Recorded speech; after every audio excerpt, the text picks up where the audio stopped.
you hear what I was playing, Lane? No, sir. I didn't think what you'd like to listen. I'm sorry for that, for your sake. I don't play accurately. Anybody can play accurately, but I play with wonderful expression. As far as the piano is concerned, sentiment is my forte. I keep science for life. Yes, sir. And speaking of the science of life, have you got those cucumber sandwiches for Lady Bracknell? Yes, sir. Oh, by the way, Lane, I see from your book that last Thursday night, when I was dining with Lord Shoreham and Mr. Worthing, 8 bottles of champagne seem to have been consumed. Yes, sir. 8 bottles and a pint. Why is it, at a bachelor's establishment, the servants invariably drink the wine? I ask merely information. I have often observed, sir, that in married households the wine is of very good quality. Good heavens, is marriage as demoralizing as that? I believe it is a very pleasant state, sir. I have had very little experience of it myself up to the present. I have only been married once. That was in consequence of a misunderstanding between myself and the young person. I don't know I'm very interested in your family life, Lane. No, sir, it is not a very interesting subject. I rarely think of it myself. Very well, I'm sure. That will do, Lane. Thank you, sir. Lane's views on marriage seem somewhat lax. If the lower orders don't set us a good example, what on earth is the use of them? They don't seem to have no moral sensibility at all. Mr. Ernest Worthing. My dear Earnest, how are you? What brings to town? Oh, pleasure, pleasure. What else should bring one anywhere? Eating as usual, I see, Algy. I believe it is customary to have a slight refreshment at 5 o'clock.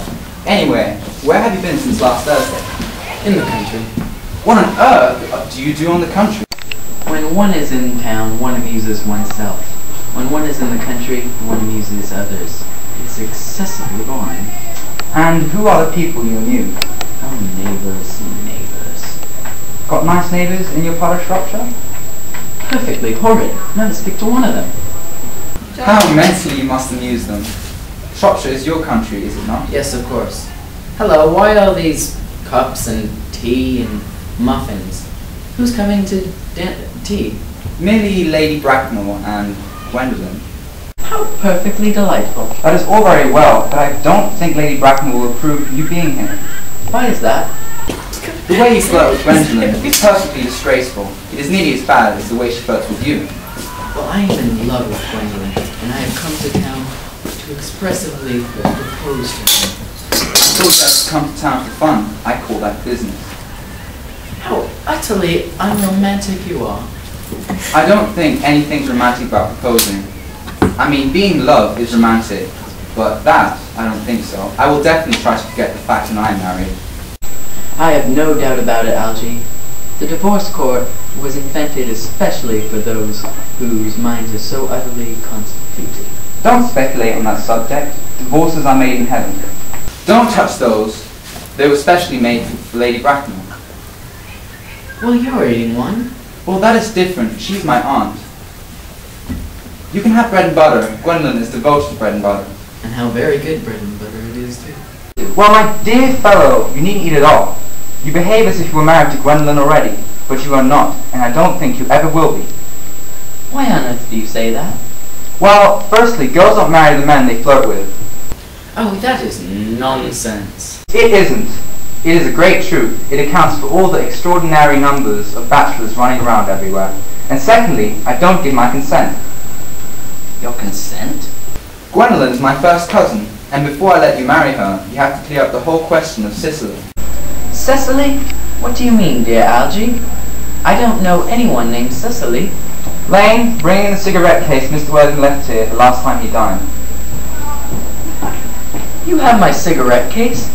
I wish to goodness you had let me know. I had been writing frantic letters to Scotland Yard. I was nearly offering a large reward. Well, I wish you would offer one. I feel usually hard up today. There's no good offering one now that the thing is found. I think that is rather mean of you, Earnest. I must say, there's no use looking at what's written inside, as it doesn't even seem to be yours. Well, it is mine. You've seen me with it 100 times. It is very ungentlemanly of you to read what is inside a cigarette. That is absurd. You should not tell me what to read and what I shouldn't read. I'm quite aware of the fact. I do not intend to discuss modern culture with you. It is never the type of thing one should discuss in private. I simply want my cigarette case back. Yes, but this is not your cigarette case. This is a present from someone of the name of Cicely, and you said you did not know anybody of the name of Cicely. If you must know, Cecily is my aunt. Your aunt? Yes, charming old lady. She lives in Tunbridge Mills, she does.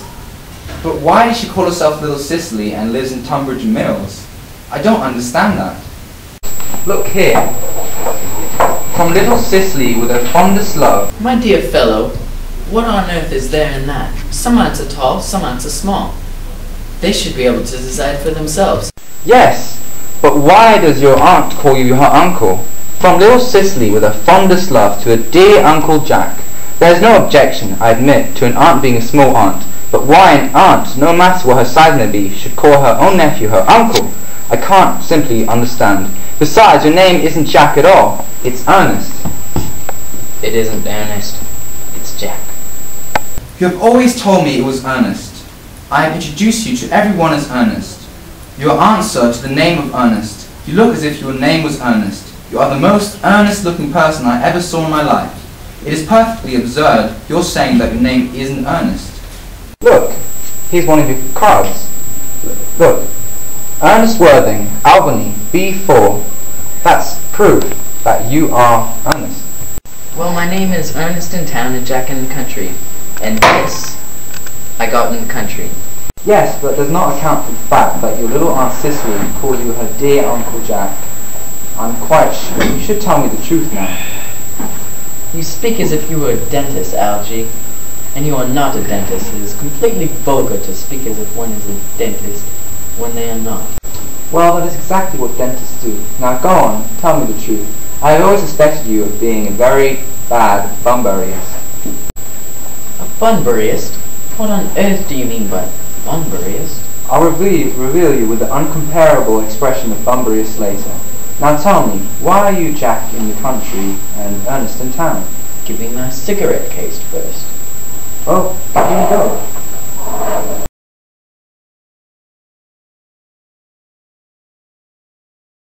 Cecily, Cecily, such an occupation of watering the flowers is surely Moulton's duty.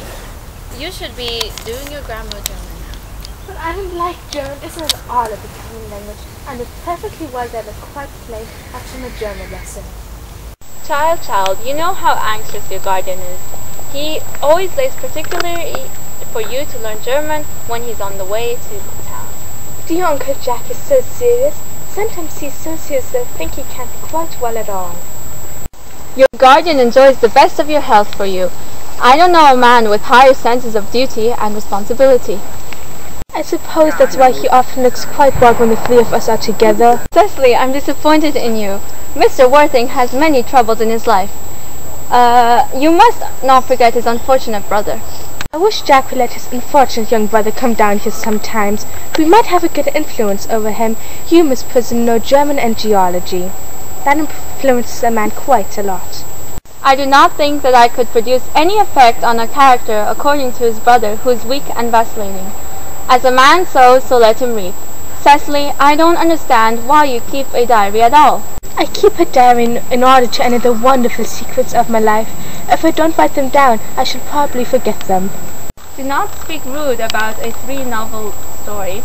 I wrote one myself years ago. Did you really? How wonderfully clever you are, Miss Prism. But I hope it did not end happily. Happy endings depress me. The good ended happily and the bad unhappily. That is fiction. I suppose so, but it just seems very unfair. Was your manuscript ever published? No, I misplaced the manuscript. But now, Cecily, do your work now, please. But is dear Dr. Charles ever coming through the garden? And how are we this morning, Miss Prism? I trust well? No, in fact, just complaining about having a cold and a headache.